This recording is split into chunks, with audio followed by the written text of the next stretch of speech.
Yeah, and a lot of the games from Fnatic, they have banned Tahm Kench and Braum, and I think that's actually a bit of a mistake from them, because it really limits what other champions they can remove, specifically champions that do well against Fnatic's playstyle. I'm looking at things like Caitlyn, we've seen the Galio mid lane, if you want to play that Syndra. So Fnatic needs to, in my opinion, really change up some of these support bans, when they are once again, though, banning the Braum, and I assume the Tahm Kench will follow. And if they do go for the Tahm Kench, they are either going to force out the Cloud9 ban of Caitlyn here. I don't know if Reckless would want to go to that, because Kennen is already off the table. We'll have to see. I mean, they could just be looking to try to trade Tristana for Caitlyn. That's something that Cloud9 may be pretty happy to do. I think you definitely do not ban Caitlyn if you're Cloud9 right now. He hasn't shown that he wants to play it at all. There's 0 plays from him basically for the Then I think you ban Tristana. You know, I think that you can take Tristana away, and if they're not willing to take, you know, Caitlyn themselves, then you have a very big advantage already in the bot lane. For what it's worth, I think you give them Trist and you just outlane it with Caitlyn. Trist is somewhat of a weaker laner. She's come up because there have been weaker laning phases, and you just play Caitlyn and win the matchup outright. Also have to look at Elise at this point here. It is available for Broxah if he wants to play it. Zach obviously being banned away by C9. Yeah, Galio, Elise, Thresh, like a lot of these high priority picks. Caitlyn, of course, for other teams would have been considered a very strong first pick as well, but it is the Thresh here for Jessis. And I feel like if you're going to commit this heavily to support bans, and you're going to leave the Tahm Kench up, then you completely wasted your first 2 bans. Like, what is the point of taking away the Blitz and the Braum when you already have Tahm Kench there that they can just grab and have a very effective bot lane, a great answer to this pick. And C9 should just take the Caitlyn. It is such an effective pick against a team that likes to run scaling AD carries. Caitlyn will almost always be able to win that lane, and that means a support like Smoothie can actually start roaming with his jungler, potentially go mid lane and put pressure on Caps, and then suddenly Fnatic have multiple lanes losing. I really like the Elise here early on from Contracts 2. That is a bit of a contested pick. You can always grab the Tahm Kench as your last pick of the first round if they do decide to go that way.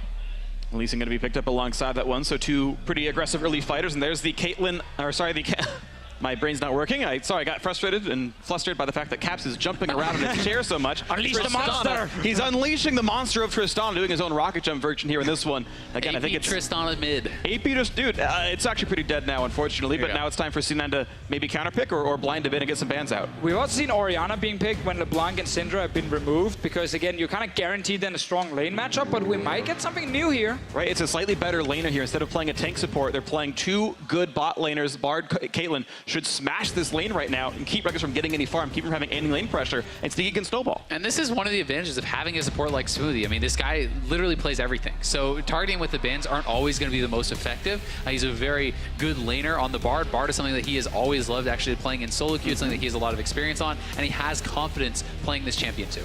Obviously looking at top lane for Fnatic, we normally have tanks, Gragas, Galio, Shen as the 3. In this case here, Shen now being removed. Both Gragas and Galio are available for Soa, so I actually don't think he cares too much about losing to Shen. I think the other champions are just as valuable for him. Yep. If you're Cloud9, I think you definitely need to draft a hard tank, though. I don't want to see a Renekton or a Kled in general. I want to see a Galio top or even a Galio mid. They do have the Elise, though. Well, and here's the thing. You can actually ban out 2 of those tanks and pick away the 3rd, right? Like, that's something that you do have as an option. So well, it's not going to be that, as Camille is actually the target there. But that could be at, at Jessis. I mean, is Camille like really good against Galio? Well, I mean, Jessis is playing Thresh. Well, he's playing Thresh, so that's not going to happen. But right. if Camille's good in a Galio, again, that points to you playing a hard tank in the top lane, which, again, you've got Caitlyn. She's the queen of bot lane. You've got a winning lane matchup, just like TSM did when they picked frickin' Lulu bot lane just to make sure Double could carry, which I thought was a great comp. When you get this champion, she's worth building around. I just think you build around this champion and you're safe. Well, C9, we're still looking at Orianna or then one of those safe tank picks. They're also looking now at Jarvan not bad for impact.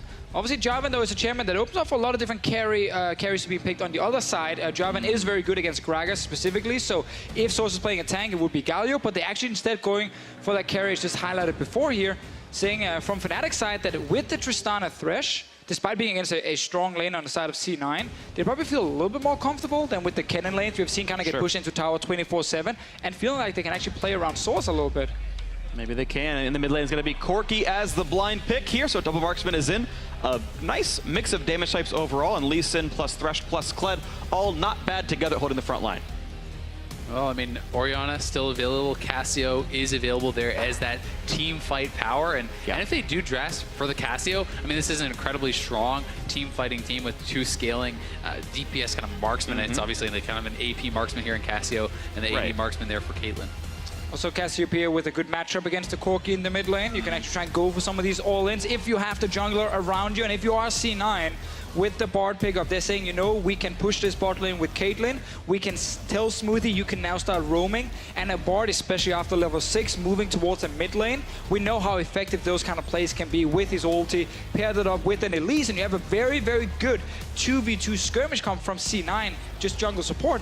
Funny enough, though, a lot of teams actually also really value the Thresh in these situations. Yeah. And Elise in with, of course, a lot of damage at level 6. So Fnatic, in many ways, can try and match what C9 are doing. We also have 2 hyper carries or late game carries on Fnatic's side, just like with C9. I actually think this team comps are matched in a lot of ways. They are. And I like this Fnatic comp a lot more than the one we saw earlier today, where TSM obviously got like counter picks in every single role. Yeah.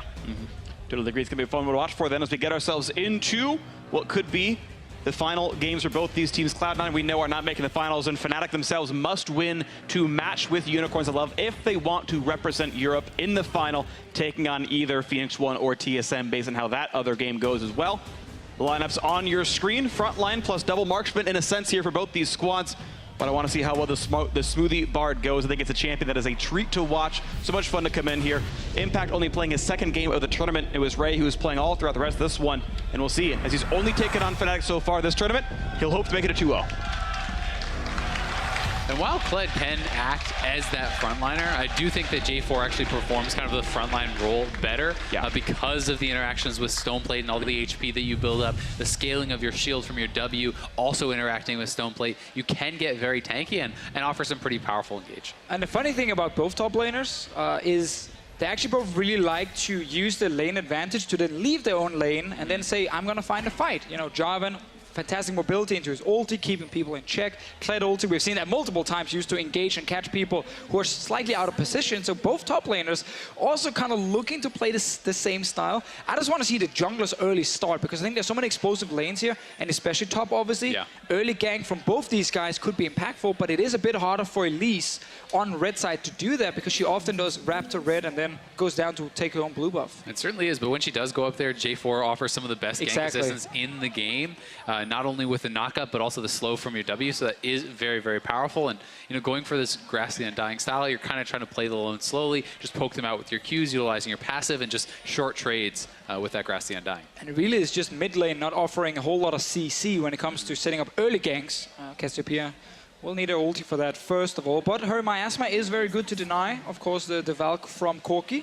Bot lane, though, you got supports with CC. Top lane, you got both top laners trying to keep the guy in check, and then you can set up that gank for the jungler. And if the CC does hit, Caps is not playing with Cleanse. So, you know, at level 6 for the Cassio, if you can hit that ultimate, followed up by the Cocoon, or vice versa, that's something that Caps is going to really struggle to actually avoid.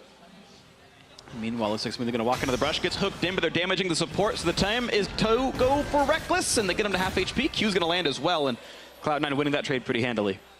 Reckless with the Doran shield, so we'll get a bit of HP back, but I definitely like seeing my support take all the damage with his extra potions compared to my AD carry. Especially when this is not a Warlord's Bloodlust AD carry. He's actually playing Fervor, so with that Fervor, I'm expecting him to build into Lifesteal. Something like a Blade of the Rune King first can be pretty typical when you want to go for this style of build. When you're going for the Infinity Edge, double Zeal items, you're generally going to go for the Warlords to kind of get your sustain there. And you can see the way they're playing this lane. Reckless already knows he loses any further trades, and C9 doing the best they can to deny further farm from him. You can see he's going to miss his third melee minion here. He's getting XP, but no gold, so a bit denied off that early trade, exactly. Yeah, and really odd all-in from Fnatic, also forcing you there to start with the hook from Justice, obviously not providing any additional damage after you just connected it onto the support, and then you're kind of stuck there now shooting into the wrong guy with extra potions, as we highlighted before here. Broxah is doing a full clear on the bottom side, maybe into an early recall for a longsword and then go straight towards top side. Contract's obviously getting his blue buff as well, but no early ganks top. Impact is on his way in to actually place a ward. And he knows the pattern now. He knows that had to be a full bot side clear.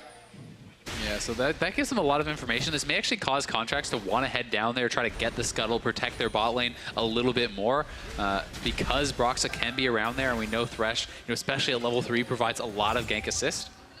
It's true. If they can reset the wave in time to get back on this side, then Cloud9 can stay safe down there. We'll see what pattern Contracts goes for. He's not going to be able to steal camps away. He's on the wrong side of the map for that, so we'll see what comes in. I think Contracts is going to full clear, and Broxah is going to get his longsword and walk top side.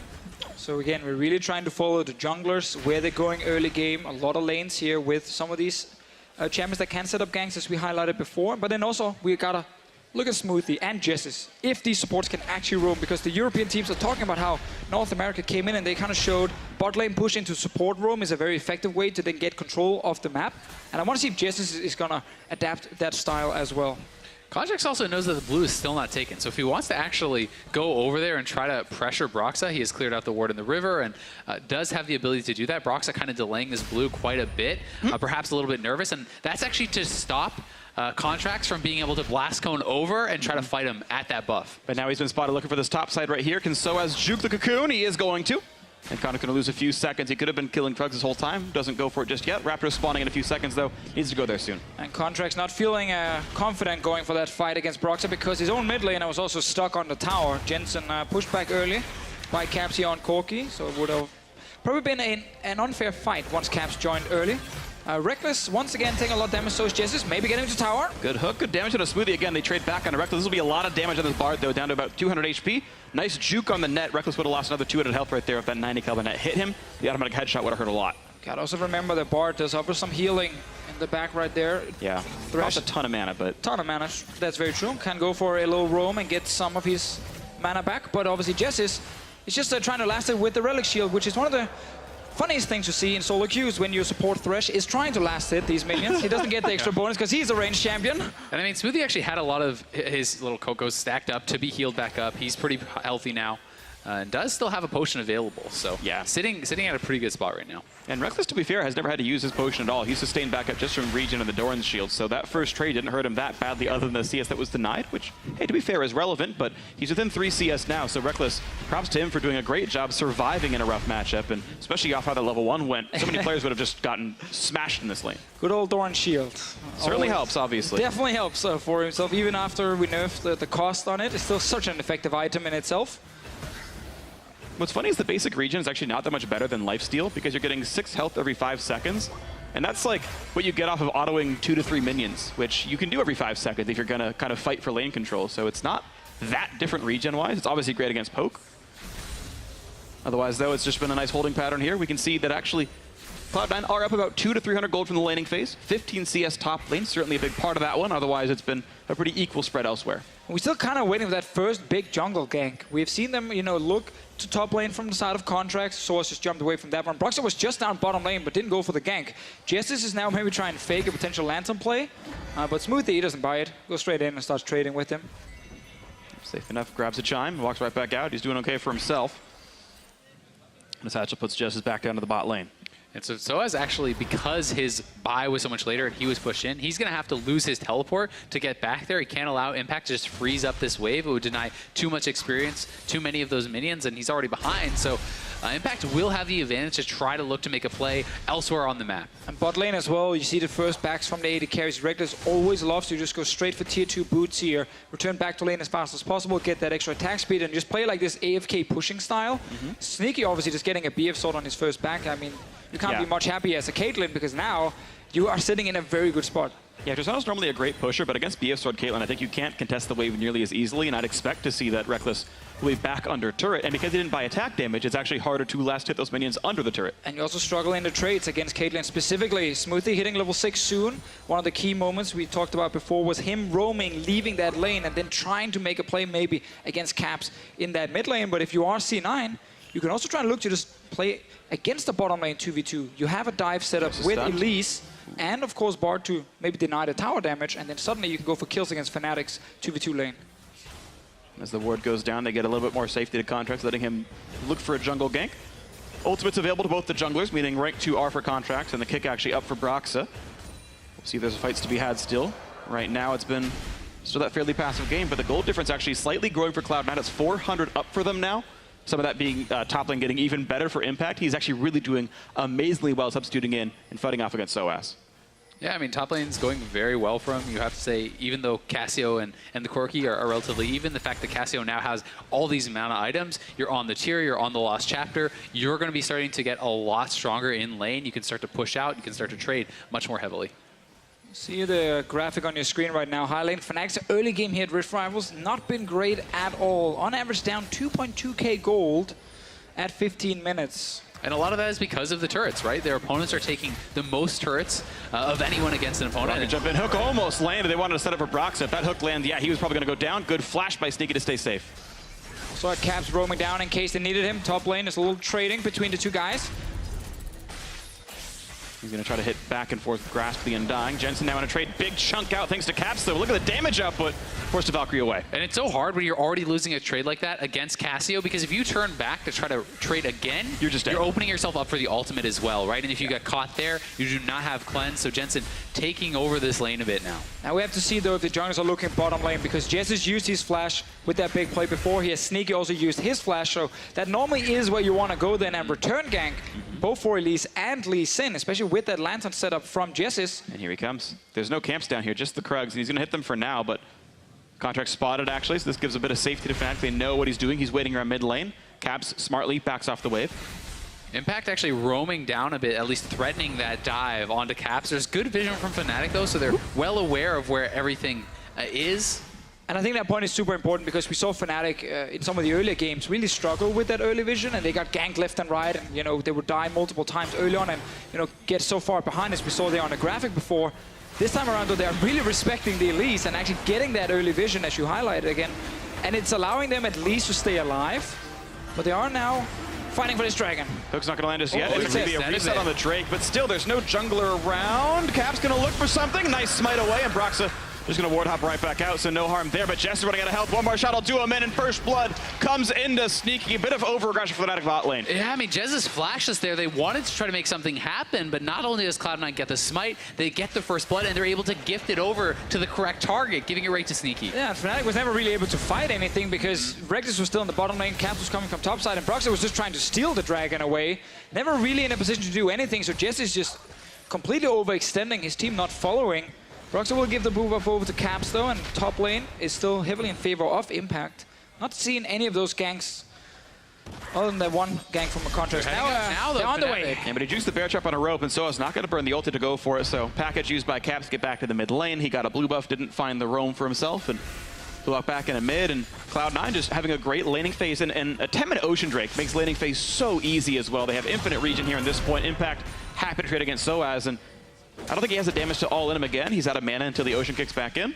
Yeah, just about delaying that base, trying to set up for this lane swap. They're bringing 4 or 5 members top, actually, and they're going to try to make a play on Soaz here, and they get first turret. Such a good swap, because right now Reckless is recalling. He hasn't gone back to base yet, so we see C9 being really far ahead. Remount, bear trap on a rope lands, gets a stun to buy some time. Contract's going to land Cocoon as well. They can make Scar run away, but now here comes the repeat. The ulti coming across. There's no health bar left. Sneaky with another kill. And it all actually starts with C9 getting that dragon and killing Jessis, allowing then Sneaky and Smoothie to push out their lane, go back to base much earlier. Reckless still didn't recall. He actually canceled before, so he's sitting with just boots against the BF sword and boots on the side of Sneaky here. Massive disadvantage for Fnatic's AD carry, and it's allowing C9 now to get a kill top and first tower. Yeah, they get the first tower, and they aren't going to decide to push, so they're going to have Impact shove in the wave. They're going for the Rift Herald instead, and likely going to send Sneaky back to bot. And that's again why you just got to go back and question, Jess is walking in, looking for a potential fight around that dragon, the rest of Fnatic not really nearby, and then you end up losing your support. And those kind of things that really matter, because it can be 5-6 seconds just in favor of the enemy team with an early recall to a swap, and then suddenly they are ahead on the play. And it's so much about that tempo that they gain from that play, and they're able to really utilize that very well. And here is the top lane play once again. Impact had already got him dismounted. Soaz was able to remount, but then Smoothie and Contracts layering their CC very nicely. The binding into there, and then they're able to just take him down very, very easily. No real chance for Soaz to fight back because of the crowd control layering and the ultimate coming from Caitlyn. And a very sick bind by Smoothie, to be clear. Like, that was inches away from not landing at all. Maybe he then dodges Cocoon. Maybe he gets away from at least far enough. Maybe he's not in range for Caitlyn anymore. And so many what-ifs. If that bind were 2 degrees off to the right, it hits nothing. And after C9 took that tower, they didn't stop. They went down, took the Rift Herald as well. It's currently sitting on Contracts. So again, once you are ahead in that play, you can suddenly get more. Yeah. You might trade tower for tower, but you still have about 5 to 10 seconds to play with, and they can use that to then take that one objective that they can then use now to maybe get a mid lane tower. They've also been in a very desirable position of gifting the kills over to Sneaky. Both of these kills have been in a position where they know that they're going to get the kill, and they can allow the Caitlyn to be the one to last hit it. Taking it. Jess is what? Wanted to they're teaming flash in, they're landed gonna someone look for the in. fight. Look for the play. They're going to hook up Smoothie, who has ulti available. Is going to buy some time with it. And Satchel is going to do nothing at all. Explosive charge does 0 damage. The re-engage. They killed off Jessus. Sneaky cutting away. Fair top of the rope is on. Though the flash get away. Jessus, or it's actually, sorry, Soaz still on him. But no, he cannot find Sneaky. Pocket pistol not doing enough. And the kill will come through off the Satchel. And Impact actually getting it. Another play here from Fnatic where you just have to question it. It's so aggressive. It feels like the rest of the team are just not able to follow. Yeah, it's going to flash forward, look for the chase on a Reckless. Nice juke, but the stun against the wall is still there, and Smoothie going to pick up a hard-earned kill for himself. I mean, Reckless avoided a lot there. Now Jensen chasing down Caps. He hits the Q. He's too fast. He's going to be able to chase down Caps. As a flash to the wall. Will he chase? Yes, he is. The flash R, the damage is in, and Jensen going to clap Caps. 6-0 now for C9. They still even have the Rift Herald. They're going to get bot lane tower as well. Fnatic just for some reason decided they wanted to all in on that fight no matter what, and it cost them a lot. I mean, C9 is getting everything. They get the turret, a huge wave top built up for Jensen to pick up, so much going well, and Jez is going through this. I mean, how is this ever going to work? I mean, he has to flash just to avoid the trap, and you're starting at such an awful spot. Yeah, it's so weird because it looked like he actually wasn't going to do it. He was just kind of waiting around, but then really in the end, they have to TP in with everything, and you know, Reckless and Brox are trying to do what they can, but this Jarvan can just keep them in place, and never really a way for Fnatic to win that fight. Even with also Jensen actually roaming first down the river, you see there, in case the fight had been closer. Reckless, too much CC to dodge. Yeah, and especially because the summoners are available, right? Like, Flash is available for Smoothie, buys time with his ultimate, then able to land, you know, Flash away. Sneaky had both of his summoners, so he's able to use those to survive against Soaz. And if those weren't available, maybe the play makes a lot more sense from Fnatic, but they were, and that's not the situation we were in. It's just a bit of a rule as well when you play against Bard, like, don't click his portal. Because you know what's going to happen. As soon as you go to the other side, you're going to get stunned. Or in this case, you're forced to use your flashes super early in the fight. They're fighting again, though. Package in. They're going to actually find him this time. Smoothie actually going to be cremated. He's gone for one. Now Jess is on the chase. Looks to take down Sneaky. Can't find any more CC. But at least Fnatic finally getting a kill on the board. Hey, they keep up. Eventually, it does work out for them there. They get a kill on the support. And they're on the board. The Dragon going to be coming up here soon. So maybe he can establish some vision control and look to take an objective. Well, maybe they want to look for another fight. Jessus and Reckless hiding here, hoping Sneaky is greedy for some minions. Come on, Sneaky, you want those minions. He doesn't want them, Martin. No, yeah, he wants them minions. You knew enough. You knew enough for this What's game. wrong with him? An AD carry not farming? Sick or something? Yeah, he's down 11 CS. Reckless clearly the better player. As we all know, CSD the only stat that matters in bot lane, so 6-1 and KDA. Never forget You're right, KDA. and KDA. Hey, Reckless is pretty good. He had that one game where he chose to stay stealth instead of going for the spray and pray to save the Nexus. He was going to lose anyway, but still. Cloud are going to go over, and Fnatic are going to get their first drink of Rift Rivals! Woo!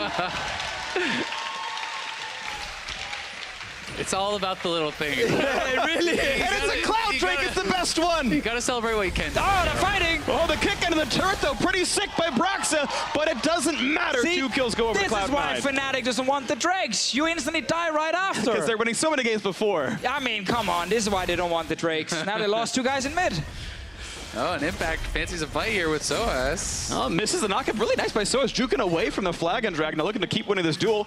Bear Trap on a rope is up again. Ults in for a bit more damage. And Impact running out of ways to live. The Flash Cocoon, though, he found that one. The dismount comes in. Scar runs away, and Soaz falls down. I mean, the wheels have just fallen off for Fnatic. It feels like they're a little bit desperate here. I mean, they're just trying to make something happen because they're losing on all sides. But they need to remember, you have a well-scaling comp. You can slow down. You can take a step back. Try to let Tristana and Corki have time to get something done. But they're looking for these fights. They're looking for these plays. This is a really nice kick from Broxa, but just too little too late as Caps is already gone. Jensen and Contracts doing some work together right there, and then rudely interrupting the 1v1 top lane as well, killing Soaz. Never a fair fight. Never a fair fight. Just bringing the allies, and Cloud9 looking pretty good on this Where's one. the honor? Come on. Yeah. Where's the honor? That was clearly called as a 1v1. Not in the client. I don't know, man. I mean, they're playing at 7-13. It's in there. Just they're not going for it, sadly. Oh, well. GG Heart maybe is going to come out the end of this one. Cloud9 hoping to keep it moving forward. Blue buff going to go over to Jensen. You never use that one. That's what you say. See? Great teammate right there. The GG Heart is really just like so facetious. Because it's the most used now, though. Everyone uses GG Heart now. Yeah, because it's passive aggressive, and No, that's it's what everyone not. likes to be. I don't passive aggressively honor people. That helps them get key fragments. I don't want them to get better off. Well, let's GG see, Hart the Janna, who actually ulted me with one time. Fnatic, they want to kill Impact after losing that 1v1. Jess is here flashing for everything. And doesn't even bring a lantern, just they're gonna jump the wall. Impact's gonna run down. Now, the thing is, he can't TP away because Jess can CC him. So he's not gonna pull a SOAS just yet. Flag and drag goes over to Reckless, dodges away from the Q, flashing back, looking for a bit more. Meanwhile, SOAS himself gonna run out of life. That's one kill picked up. Sneaky on a rampage, 4-0-2. And Impact will, in fact, lose his life. Proxy getting the kill. It's a flash from Reckless, though. Quite a commitment there to get that kill in the 3v1. And C9 is pushing mid. They are pushing top as well. And Contract's looking for another killer into Caps. Well, he's gonna juke the Cocoon. Nicely played by Caps. Gets in, knocks down some Spiderlings, then Repel to get away from this one. Then Flash chase in. Not gonna ground him quite right, though. And Caps gonna get away with it. Actually, Jensen ended up shooting that miasma behind Caps, who then stepped forward into Jensen, knowing that, okay, he's going to put it behind me. Yep. In the end, though, Contracts and the rest of C9 will get a tower, but really, is League of Legends about towers? I think it's about kills. I think it's about Nexuses, actually. But turrets Technically, get yes. Nexuses. Here we go. That's Jess's rooted up. That's going to be an easy Cocoon, easy trap, easy everything kill once again to Sneaky. Hit the hook, though. Impact's TPing in. And it's going to find some damage there. Look like Sneaky going to have to run away from this one. Nice shutdown comes through. Smithy wants to flash over the wall. And again, they find a bit more. Nice double stun comes in. Then Dunk is in. And Impact brings the NBA with them. But SOAS running away with a pocket pistol. One more hit will kill him, and he will, in fact, fall. The rest of the backline still here. The portal, I should say, as Reckless wants back in. But be careful. There's still a Cass if he wants to kill you. Contracts just dodged like every missile from Caps and stayed alive as well. Yeah. Caps now, he might be in trouble. Ooh, maybe he's trying. He's going to be attacked by Brock. So one more hit will do him in. Rocket's going to go from downtown, and Caps gets one back. First kill of the game. The snipe from Caps there. Fnatic able to get something out at the end of it. Couple kills go their way. Yeah, I think that went 2 for 2 overall. Yeah. I'm pretty sure was the score on that. So, you know, nice to get some shutdown gold for a little bit. As Sneaky went down, that's a 5-kill spree dead. And at this point, if you are Fnatic, I guess it is really just trying to fight your way back into the game. Yeah. Because you're so far down, you can't really defend the Baron unless you're going for aggressive plays. Jess is obviously, again, used his flash earlier. Means that he's a very easy target for Smoothie and C9. Luckily, though, he lands that hook. Not sure if it was actually impactful, but he did hit it, so worth highlighting. Sneaky. And so actually going down right there. A lot of damage from Caps. And then look at Contracts here to the right. Gets the one big one on him, and then one more. Surely he's dead, right? Nope. Dodge that one. There's another one coming. Dodge that one, too. Caps gets away. didn't get the kill. So he just kills Impact instead. At the same time, Jensen missed the miasma, missed a couple of Qs on the Broxa. So Broxa able to get out there. So both junglers able to dodge away and survive. They do eventually get the kill onto Impact, though. Caps has been good, to be fair to him, at actually avoiding a lot of the CCs in these fights. Some nice little movements and just hit the rocket that counts. Good Gets job, the buddy. red buff. It's true. Broxa played it well, too. Of course, landed some damage, safeguarded back out. So the two of them certainly played well for themselves, and we'll see if a giant comeback can come through Fnatic. They certainly had one before. They did it against Phoenix 1, where they were down a fair bit, but found the way to team fight in the end of it all. Certainly, this is a larger deficit, but we've seen comebacks come through before. Well, let's track if C9 can set up that Baron play. They do have the Bard ulti, which is so fantastic when you are baiting around and the enemy team has no vision. They don't actually know where they can face shake. And then suddenly either a binding or an ulti from Smoothie lands, and then you are just caught there, because once one guy gets CC'd, you're going to get trapped, you're going to get cocooned, miasma, you're going to get knocked up, like everything is going to hit you. So this is another game where I'd actually prefer if the tank for C9, you know, if the top laner just went pure tank. I don't think you actually need to go for the Titanic Hydra in this case. The Cassio is fed, the Caitlyn is fed. You can just play utility. I think they're throwing maybe too many stuns. I don't think you need to cocoon the guy who's got miasma and a cupcake on him, but either way, the kick's going to put him right back into the mix, and the squishier Impact is going to fall at the start. Reckless gets a great kill. Jensen just uses ulti as well. Fnatic pushing forward. They want that tower in the mid lane. They only got one so far down the bottom lane. They want another one. And C9, they're out of position. And then the Bard portal. And mid lane going to be under fire right here. Fnatic first to the play. And of course, Tristana worth plenty of damage herself. Now, 4v4 support hitter for top laner is the advantage to Fnatic here. So they are slowly but surely clawing their way back in. I mean, Broxa has had some really good plays in these little fights, some very, very good kicks. And that is kind of allowing them to get some of these kills. I mean, kicking him back into the team, separating Impact out. Oh, second Drake. Oh, but C9 might want the big Drake. It's not a Drake, it's a Baron. It's a weird looking Drake. It's a Nasher. It's got no wings. Cloud9 not going for the play just for vision control just yet. Oh no! Oh, no! Oh, already gets it. And double Drakes for Fnatic. They're gonna be so fast. Oh my gosh, they are so quick. They can actually run faster into the fight, and then obviously once you're in the fight, and then lose the fight, or win it, whichever. Well, see, so far they've actually been going even the last few ones. So Fnatic not gonna stop, but Jesse's flash is ready. We're waiting for him to use it. No, normally he doesn't keep it for long. Gotta get over some wall somewhere and then try and look for a big play. Well, I mean, Fnatic are kind of eking their way back in. The top lane turret is almost dead from Cloud9. You know, that's something you can knock down as well. And they're sticking around. They do have good scaling. Yeah, it's actually impressive that C9, who had before a lot of control wards around the Baron and were looking in a really good spot, then managed to once again go 1-for-1. They invested absolutely everything on killing Jesses, and then Impact got kicked back in under the Fnatic tower. Like, if you're this far ahead, you should not struggle to set up a Baron play. It should be very easy to force the enemy team to blindly face check you, and you can then turn around with plenty of engage. And it is feeling like a little bit of overconfidence from C9. I think they're just happy to take the fights because they are ahead. But you take too many fights like that, and your lead can start to slip away. I mean, they have very powerful sieging. You can't even just look to set up with that. When you have this Caitlyn, when you have you know, such a powerful tool in that, they don't need to necessarily risk these jungle fights all the time. Yeah, and speaking of playing smartly right now, they need to make sure they recall at appropriate times. Cloud9 not using their entire gold lead. Sneaky is 100 gold away from finishing his next like rapid fire cannon, but he's sitting on Brawler's Gloves right now. So he's the same item as Reckless, but he should be an item ahead if he just recalls, and that's like a timing window Cloud9 must use. Can't give up on it. They were actually spotted right there. Risk Scuttler obviously dying earlier, but C9 not in a position to start the Baron because Sneaky was killing the top lane wave, and he's going back to base now. So Fnatic getting a little bit more time. Obviously, C9 will get quite a lot stronger from this, just based on Sneaky getting that second or third item. Edge completed for Caps as well, so while it's only 2 items, it's 2 very expensive and big ones for him. Speaking of big ones, yeah, Corki can do plenty of damage. We'll see. As the 80% crit build is in for Sneaky, he's got some control wards as well, so it looks like the play is going to be for that Baron setup for Cloud9. See if they can do it. And there's not a lot of armor yet on Fnatic. I mean, a Dead Man's Plate is being built up, but Sneaky does not have a lot of kind of resistances that he has to punch through. There's a chain vest and a cloth armor. Those are the only armor buys in the entirety of Fnatic right now. Sneaky will do immense damage if left unchecked. And I mean, a lot of that's going to be up to Broxa, up to Jezz and Soaz. See if they can find those engages. See if they can actually make a play onto him. Because if you can take Sneaky or Jensen out of the fight, you know, with a great kick or a great hook, that can even up the effective gold very, very quickly. Ulti means almost nothing. Broxa a nice safeguard and tanks it himself. C9 doing the first step of the Baron setup. Always push out that mid lane, and then you have a very easy path. They're going right to it. Passage into the Baron. They actually go straight for it. They do have a ward, but it's turned off by the control ward, so it is technically dark right now for Fnatic. And look at the damage output there, just the DPS so high.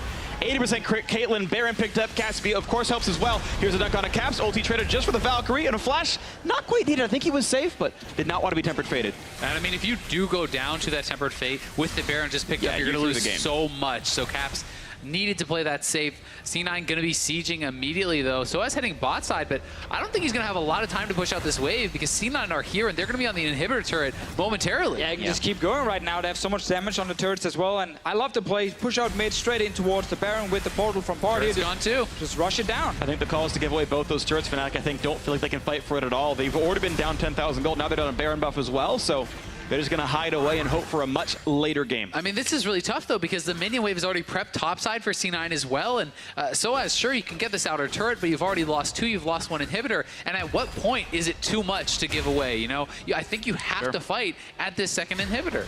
Yeah, they got to figure out what those slender margins are. At least it will be a trade of turrets, so something at least for Fnatic with Soaz pushing. He's but going. you're right, they're going for hit number 2. Before he gets back, C9 going to go for the second inhibitor. Here we go, inhibitor under fire, Soaz still not going back to the base. He's going to try to trade and inhib turrets, and you know, best scenario, Fnatic can trade equally. They've been doing it in the team fights before. And there we go, top lane is gone. Now C9, will they keep pushing or will they go for bot lane? Well, Caps made sure to kill all the caster minions before here, so there wasn't that massive army set up by C9 with the Baron buff. They are backing away, but Soaz didn't kill this one yet. He doesn't have time. I don't know if he can finish it before he's attacked. No, it's a Baron recall. He's going to die if he stays now. He needs to leave. Yep. He could have stayed 3 more seconds and used the ult to get away, but either way, he's going to be fine. So as far as turret kills are concerned, he got as many in bot lane as C9 got top lane. And if you Inhib, of course, still down, though. And if you are they also lost mid lane turrets. I think the mid you're going to lose regardless, personally. They're basically saying we can't really fight because we are like 1.5 items down in terms of our carries. Like, you have 2 items completed on Caps. You had like 3 on Jensen. Sneaky with fully 3, maybe even had the QSS before the fight. And it's a really tough call to make. I mean, it's one of those decisions where, you know, even if this does give you a 10% chance to win the game, maybe that's actually the best you can hope for in this situation. So they're making that call. We'll see now if they can actually get the farm onto Reckless, onto Caps, to get them to this point where they can start to fight these team fights, where the gold lead doesn't mean as much. But with 2 inhibitors down and the Baron buff still active for quite a long time, C9 is going to force very heavily to try to close this one out and get the third. Oh, they do land the Cocoon. Don't go all in for it, though. But also, Reckless right here went for QSS. So decided to spend quite a lot of gold on a defensive option when, if you are Fnatic, like, in a normal team fight right now, you're going to lose 100% because you are so far down in terms of gold. I think actually you can't really afford going for any defensive tools in. You have to almost try and all in and getting that Infinity Edge as fast as possible, and then have to play that 10 to 90 almost team fight where you just rely on your individual skill to try and come back in the game. So I was going for an aggressive build as well towards Guardian Angel, BF Sword in his inventory. Looks like a Zeke's Convergence in for Jess, I believe, as well. Fnatic hoping to stay alive in this tournament. Another duel on the top side of the Siege. As honestly, Soa's getting decent damage out of it, but Impact tanky enough and has reinforcements soon. Single Ocean Drake helping with the Siege game as well, as Jensen looks for a bit more damage. And they still have the Baron for one more wave, so C9 can look to try to step up aggressively. They're going to try to knock down this turret. It will go down, and now Fnatic, I don't even think they can defend their inhibitor. I think this might just be pretty much it. Triple inhibitor down. He said, you know, maybe it's going to be too risky, and here comes a nice kill on a Thresh at the trade, though. His Impact's going to fall, so once again, 4v4. Broxton jumps on, attacked. The Cassiopeia might get the damage. Quick Tempered Fate buys a few more seconds, as Jensen's very, very low on health. Gets attacked a couple more times, will stay alive. Here comes Caps looking for more, can't quite get it there with the package. Needs the snipes on the back side of this one as Brox has already fallen. Soaz next up, can't quite get it. And here's the attack as yes, Caps picks up one, takes down the Elise, and one shot will kill off Jensen, but there's too many minions, and Cloud9 looking to close it out, looking to kill off the last few buildings, but first, they've got to kite away from Soaz, the threatening Kled. Jensen healing back up by attacking poison minions. Yeah, Caps is trying to get around and hit him. Soaz as well going in. Soaz just bounced. They're going to look for Reckless. Can't quite get Sneaky though. Reckless back up They're though. End the game. Minions going to try to close it out. Sneaky the same as Jess wants in. Can't get the Flay. 2 more attacks to do it, and Cloud9 will in fact take down Fnatic 2-0 in the head-to-head. And it means that Unicorns of Love, I do believe, are now guaranteed to represent the European LCS in the final. So the early game right here where C9 got the big advantage ended up being almost too much for Fnatic. We saw a lot of aggressive plays, flashes forward over walls, taking apart portals, everything for Fnatic to try and get back, but actually just ended up costing them more and more because they lost all those early fights. They were down 6-0 in kills, 2 turrets as well. Like, I think Fnatic just made way too many mistakes in the early game in terms of these fights. Yeah, the question is, yes, they were behind, but were they so behind that they had to force these plays, had to go for these big risks? And I didn't think they were at that point. Agreed. You know, it's one of those tough calls to make sometimes, though. But when you allow C9 to draft these very strong lanes and they're able to get ahead all across the board, it's so hard to then hold on. The Baron call from C9, so good to be able to help them close out the game. Yeah, and then in the very end, when you're sitting there, you lost 2 inhibs because you were trading them for a tower, and you're seeing C9 now take another inhib.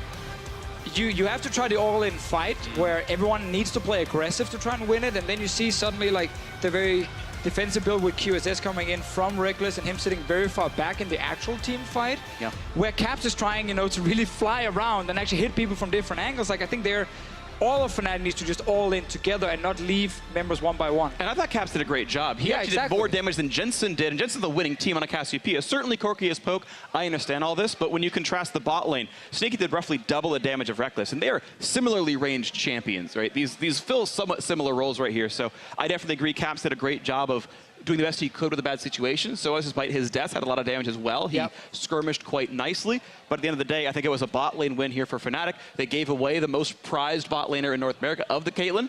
Cloud9 grabs it very beginning, and they win through there.